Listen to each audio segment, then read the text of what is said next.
إذا كان المهمة الأولى اللي حضرتك اتكلمت عنها وبرضه ده كان أشار ليه الدكتور مصطفى فقي برضه امبارح، إذا كان حضرتك دلوقتي بتتكلم المهمة الأولى هي التفكير بالنسبة لمجلس الشيوخ، أنا رأيي ده.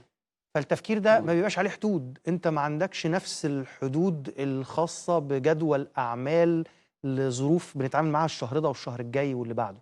أنت راجل ومجلس لديه رفاهية إنه يحط لنا سياسات أو أفكار على مستوى البعيد. شايف إنه إيه أولويات مجلس الشيوخ نفسه؟ هو يفكر في إيه دلوقتي؟ إنه يتعامل زي ما حضرتك بتقول مع المنهج الخاص بإدارة الدولة اللي بيقوده رئيس الجمهورية عبد الفتاح السيسي على المستوى الداخلي ودعمه، إنه يتعامل مع شكل المنطقة اللي عمال يتغير حوالينا، إيه الأولويات؟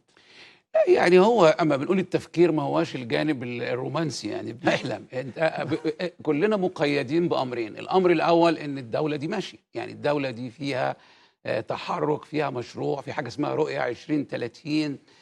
فأنت ده جزء مش هقول عليه إنه قايد، إنما هو جزء كونديشن للتفكير. هنفكر أيوه.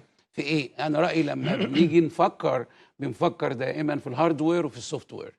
الهاردوير ايه اللي بنعمله؟ معلومات، يعني مشروعات على الارض، ودي موجوده عندنا. هل المشروعات اللي موجوده الان واللي بدات تتعمل من اول المشروعات اللي احنا عارفينها لل 14 مدينه، للمشروع قناه السويس، للانفاق عشان تعمير سيناء، عمليه تعمير الصعيد، النظر في توشكي، كل يوم وفي أيوه. كل مكان هتلاقي في مصر من أول مشروع. محطات الكهرباء اللي بدأت اللي هي أوائل المشروعات لغاية ما المركز هو اللي كنا كانش بنتكلم عنه ممكن النهارده. تبتدي وتتكلم في اي مشروعات الا اذا كان عندك طاقه، أيوه. وبعد كده عندك بشر. لو مفهوم. حطيت الطاقه مع البشر يولدوا حاجات كتير.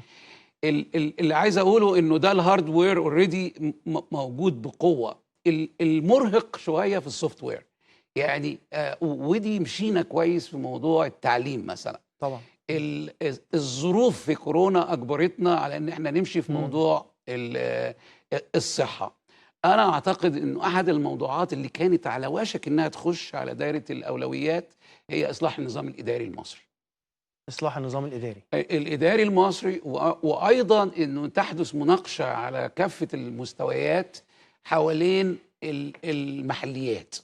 إمم. يعني وايضا بعض الامور اللي هي تعمل ازعاج للصوره العامه واللي هي مكلفه للغايه. الامور اللي لها علاقه بموضوع تحديد النسل وازاي ان احنا نضبط الزياده السكانيه، انما ايضا الموضوع اللي كنا لسه بنتكلم فيه واللي اعتقد لازم نستمر فيه، اللي هو العشوائيات. لان دي مش العشوائيات بس قضايا اقتصادية، دي كمان يعني صعوبتها في إنها قضايا اجتماعية، مرتبطة بكثير من الأمور الاجتماعية. اجتماعيه، ثقافيه، اقتصاديه، سياحيه اذا جاز التعبير.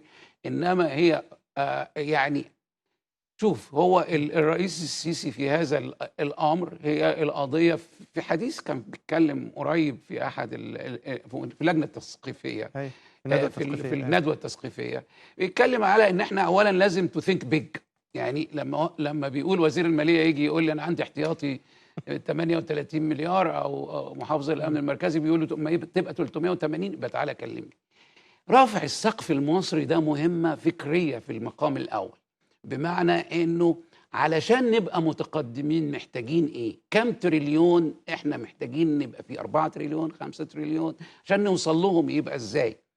أنا وأعتقد يعني فكرة الدولة إنك مؤمنة. ما تقولش في مشروعات واتعملت وترتاح. لا طبعا، بقربها دائما للناس يعني. المشروعات اللي اتعملت هي نقطة البداية لعشرات المشروعات التانية. يعني بدون ما اعمل دعاية، يعني المقال الأخير في الأهرام يوم الأربع كان كده: تشغيل التغيير. يعني اوريدي بقى عندنا أنفاق، عندنا طرق، عندنا محطات كهرباء، عندنا كذا، عندنا مدن. طب هنشغل المدن دي ازاي؟ يعني العلمين الصبح بقت خلاص كامله، الابراج وشكلها يجنن وحاجه عظيمه مفهوم. جدا. لكن هل نقدر نخلي العلمين دي دبي؟ هل نقدر نخلي العلمين دي زي مينا روتردام في هولندا؟ هل هنقدر نخليه زي سنغافوره؟ يعني دي نماذج على فكره كلها مختلفه، ما مختلفة هي جدًا زي بعض. عن بعض.